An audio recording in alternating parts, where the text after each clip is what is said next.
We're going to spend a couple of minutes with one of our event sponsors. Bob Cain is the business unit leader for ECI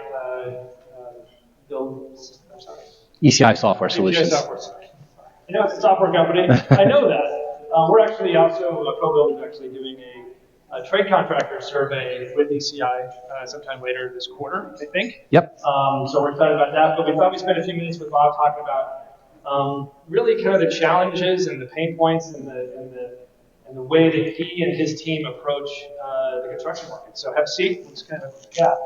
I think one of the things that intrigues me, and I've heard a lot about when I've reported on software for the builder business, is kind of, you know, the builders don't feel like the software they devise is going to be effective. Like it's just not working for them.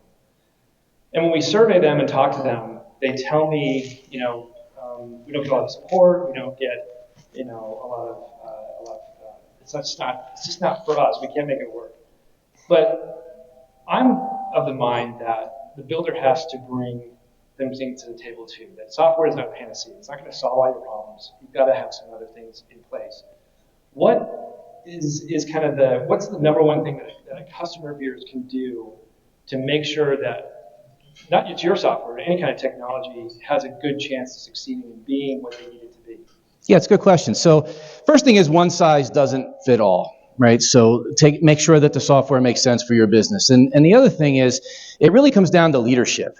I'm honored to be sitting here today in front of all you because, leadership buy-in doesn't necessarily mean it's the owner of the company or the title of CEO. Leadership buy-in really means that individuals are ready to step up and own it, take change management head on, and to be able to accomplish things in the organization that need to be accomplished. And so I think that, sitting here right now with the current and future leaders of this industry, this is a pretty good spot to be thinking about that. And so there's usually one of you, somebody like you, in my best customers.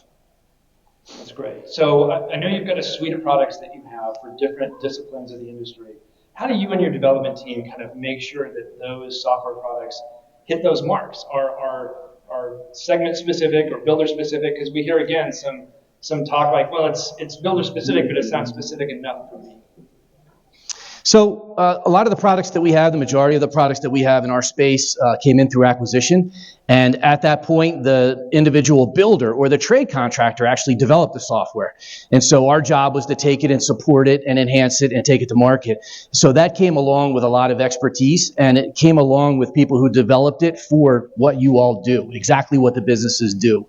So that's the first thing. And the second thing is our mission statement is really we focus on the small to medium-sized business. So we focus on building the entrepreneurial spirit and profitable growth of small to medium-sized businesses. And so I meet with my teams 3 times a week, 4 times a week, and we focus on industry events. We focus on feedback from our customers, and that's everybody from sales through the development team. And so we're on top of the latest issues that are not only reported from our customers, but what's happening in general in the industry. And so we have advisory boards that help us with long-term planning, and they are made up of customers, industry experts, and then we continue to stay on top of those things as a group to make sure we're doing what we need for the individual products that we have. Okay, and we've talked a little bit about, I know you were kind of making your way around to different tables during the Young Conference.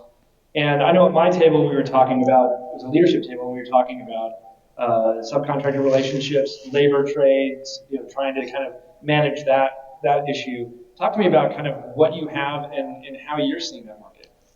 Yeah, so we have plenty of home builders from semi-custom production, custom home builders, remodelers, specialty home builders.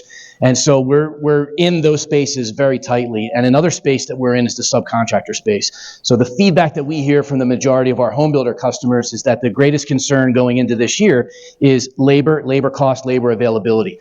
So we have a product that's designed specifically for the trade contractors that work for those builders. And what we're hearing from them is that when they're able to become more efficient, the builders that can work with them to help them become more efficient, and when they're able to take tools on and implement tools into their business, they're able to do 2 times, 3 times, 4 times the amount of work without hiring anybody. And so we feel like we're making a big contribution to the future of this industry because we're able to eliminate the waste and help the trade contractors work better with the builders, which is going to lift everybody in a good common goal and a good common direction. Is that so? When you're talking to trade contractors, they seem, at least the customers that you have, are motivated to work with the builder, not kind of take a hard stance like, hey, this is how I do business. You need me more than I need you, so just live with what I'm giving you. How do you kind of navigate that with clients, maybe new clients that are coming to you? I guess they're already motivated to look into what you have, but do you see that kind of attitude, or how do you kind of wean that out? Yeah, it's interesting. So our home builder customers, they all have portals and communication methodologies with their trades. And what we find from the trades is they have a lot more going on than just that one custom home builder, even that one production home builder. They may work for multiple. And so what we do is we identify the pain, we help them recognize their pain, and then we prioritize their business to address that pain through technology. And so what we hear from them is that this has been happening for a long time. It's probably just always going to happen. And so a lot of the trade contractors are not really aware that there's a solution for their pain out there. Okay. That's probably the biggest thing that we're seeing. Okay, great. Is there any questions for Bob? I want to give him a couple of opportunities if there's some questions or things about ECI or just about software that you guys have. He's been with ECI for 25 years, so he knows the landscape, he knows the technology. And if not, we'll get back to our program. But yes.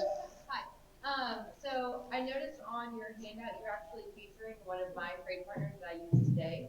So how does Bolt integrate with like Python, Constellation, some of the other ERPs that are out there to make my trade contractors' life more simple from my POC?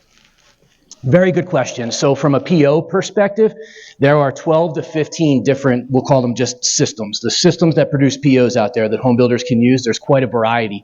So a trade may work for builders that use all different systems like you had mentioned. And so when the builder sends the purchase order to the trade, if that happens via email, Bolt will scan the email and turn that into what the trades call their contract. And so that will accumulate their contractual agreements and allow them to manage their cost involved in the job, keep up with changes, and know exactly what they have to do within their system.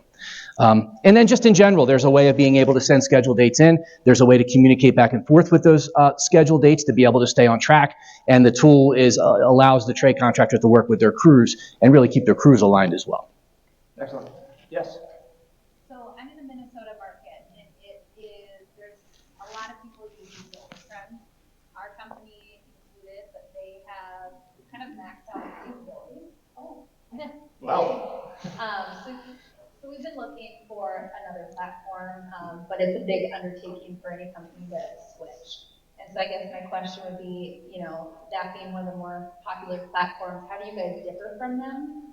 And how do you support a company to switch their entire system on over the years? Yeah, it's a great question. So one size does not fit all. And so you may be looking at whatever system you're on, and I would recommend that you maximize whatever system that you're on, but you may be looking at growing out of it. So if you are in the semi-custom production home builder area and your goal is more volume, then we have a product for that. It's called Mark Systems with a suite of systems built around that. If you are more of a custom builder that maybe does not have defined floor plans and your goal is not to really tone up the volume, you have other things that you're trying to fix, BuildTools, which is the sponsor of this, would be a good fit for that. So we tried really hard to segment home builders exactly where they are and where they're going with the individual products we have to offer. And so there's the products that we have are in your folders that are in front of you. It just depends on the type of business that you are running. So what would be the best current and future fit for you? Bob, thank you so much, and thank you for sponsoring the U40 Summit. Appreciate it. Thank you. Bob and his team are at the ECI table back there. If you get a chance, please stop by, and we hope to see more of you. All right, thank you very much. Appreciate it.